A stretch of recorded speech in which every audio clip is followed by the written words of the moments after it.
اگر دعا پورے آداب کے ساتھ نہ مانگی جائے تو دعا بھی اللہ تعالیٰ کے حضور قبول نہیں ہوتی۔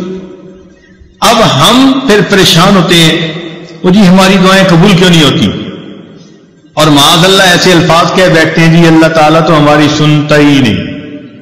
حالانکہ ان ربی لسمیع الدعا، میرا پروردگار تو ہر بات کو، دعا کو سنتا ہے۔ تو کیوں ایسا کہتے ہیں؟ بجائے اس کے کہ ہم یہ سوچیں اللہ تعالیٰ قبول نہیں کر رہے، کیوں نہ ہم یہ سوچیں کہ ممکن ہے ہماری دعا کے مانگنے میں کوئی فرق اور کمی ہو جس کی وجہ سے وہ قبولیت کے درجے پہ ہی نہ پہنچ رہی ہو۔ ایک بات یہاں اور بھی ذرا کلیئر کرنی ضروری ہے۔ ایک ہوتا ہے دعائیں کروانا اور ایک ہوتا ہے دعائیں لینا۔ دعائیں کروانا بھی عبادت ہے، نیک کام ہے، لیکن دعائیں لینا اس سے بھی بڑا نیک کام ہے۔ دعائیں کروانا تو یہ ہوا امی دعا کرو، ابو دعا کریں، حضرت جی دعا کریں، سر آپ میرے لیے دعا کریں، یہ تو ہوا دعا کروانا۔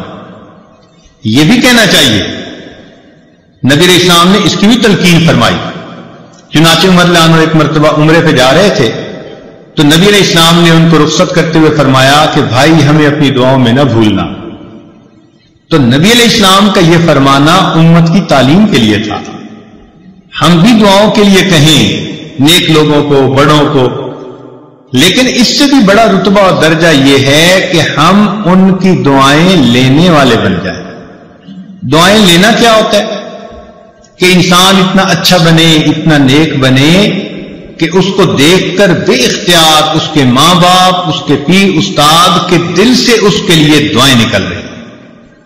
تو آج دعائیں کروانے والے بہت ہیں، دعائیں لینے والے بہت تھوڑے۔ تو کوشش یہ کرنی چاہیے کہ اللہ تعالی ہمیں دعائیں لینے والا بنائے۔ حدیث پاک میں آتا ہے کہ نبی علیہ الصلوۃ والسلام کے 3 شاگرد تھے اور تینوں کا نام عبداللہ تھا، اور وہ اتنا خدمت میں پیش رہتے کہ نبی علیہ الصلوۃ والسلام کا دل خوش ہوتا۔ آپ تہجد کی نماز میں ان تینوں کا نام لے کر ان کے لیے دعا مانگتے تھے۔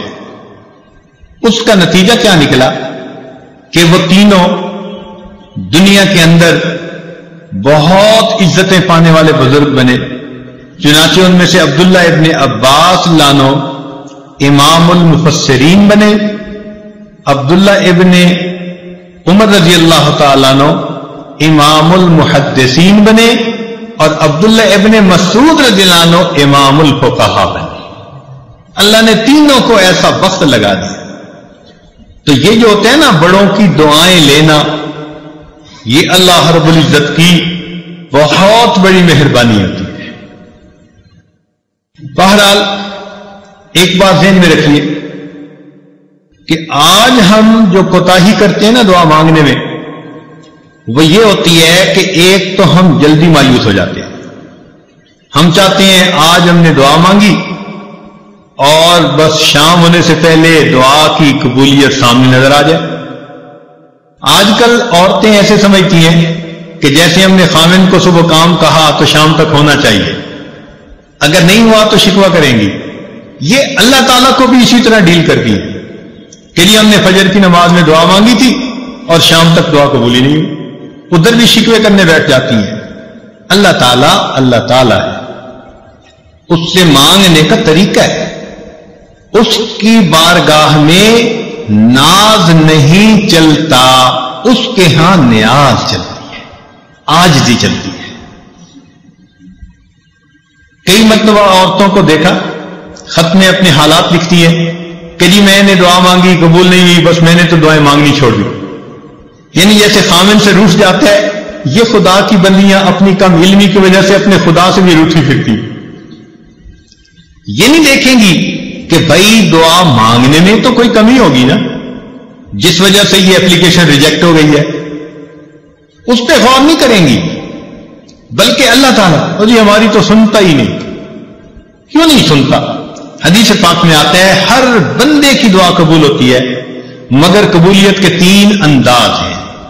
یا تو جیسے مانگی من ون قبول ہو گئی، یا اللہ تعالیٰ اس کے بدلے کوئی بڑی مصیبت اس بندے سے دور کر دیتے ہیں، یا اس کو نام اعمال میں ذخیرہ کے طور پر لکھوا دیتے ہیں، اور قیامت کے دن اس کو اتنا دیں گے، حدیث پاک میں آتا ہے کہ وہ بندہ دعا مانگے گا، اللہ دنیا میں میری کوئی دعا نہ پوری ہوتی، ہر دعا ذخیرہ بنی ہوتی، اور آج اس دن مجھے اس کا اجر ملتا تو کتنی اچھی بات ہوتی۔ تین میں سے کسی نہ کسی ایک صورت میں دعا کا بدلہ ضرور ملتا ہے۔ اب اللہ تعالیٰ پابند تو نہیں ہے نا کہ ہم نے مانگی ہے تو اسی کو پورا کر دے۔ اللہ تعالیٰ حکمت والے ہیں، وہ دیکھتے ہیں کہ یہ دعا اس کے لیے پورا ہونا بہتر ہے یا برا ہے۔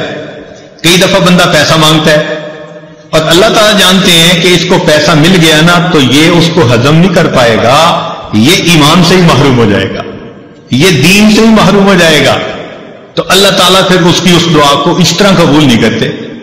جیسے بچہ انگارہ پکڑنا چاہے تو ماں کتنی محبت کرنے والی ہوتی ہے مگر انگارہ نہیں پکڑنے دیتی۔ اب بچہ روئے بھی امی میری بات نہیں مانتی، نہیں، بچے کو نہیں پتا کہ وہ اس کے لیے نقصان دہ ہے، ماں کو پتا ہے۔ اسی طرح ہم نے جو مانگا ہمیں کیا پتا وہ ہمارے لیے ٹھیک ہے یا نہیں۔ اللہ تعالیٰ چونکہ رحیم و کریم ہے، اس لیے جو بندے کے لیے بہتر نہیں ہوتا اللہ تعالیٰ وہ نہیں کرتا۔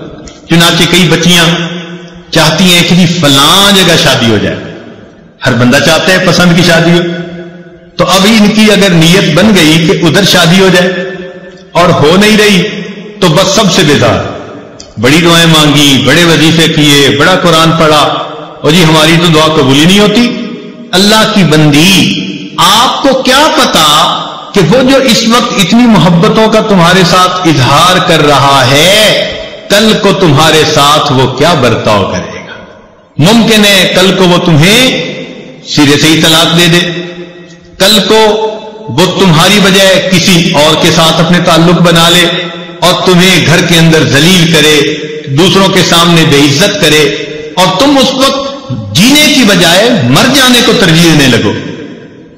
تو اس وقت انسان سوچتا ہے جی ادھر میرا رشتہ ہو جائے، اور وہ کہتے ہیں جی میری دعا قبول ہی نہیں ہوتی۔ بھائی قبول اس لیے نہیں ہو رہی، اللہ تعالیٰ بہتر جانتے ہیں۔ تو اس لیے دعا جب بھی مانگی جاتی ہے اگر بندے کے حق میں بہتر ہو تو اللہ تعالیٰ اسی طرح پورا کر دیتے ہیں، بہتر نہ ہو تو اللہ تعالیٰ پورا نہیں کرتے۔ مثال کے طور پہ ایک بندے نے کہا اللہ مجھے امیر بنا دے، غنی بنا دے، اللہ تعالیٰ نہیں بناتے۔ کیوں؟ اللہ تعالیٰ جانتے ہیں اس کو مال ملا تو یہ اولاد کی تربیت کر نہیں سکے گا، اس کی اولاد نافرمان بن کے ایمان سے بھی خارج ہو جائے گی۔ کتنے لوگ ہیں مال ان کے گھر میں آ جاتا ہے اور ان کی اولاد ان کے ہاتھوں سے نکل جاتی ہے۔ ہمیں کیا پتا کہ کس وجہ سے یہ دعا قبول نہیں ہو رہی۔ اللہ تعالیٰ پہ بھروسہ رکھیں، اعتماد رکھیں، اس کو اپنے اوپر ماں سے بھی 70 گنا زیادہ مہربان سمجھتے ہوئے سوچیں کہ کوئی نہ کوئی حکمت ہوگی جو من و ان قبول نہیں ہوگی۔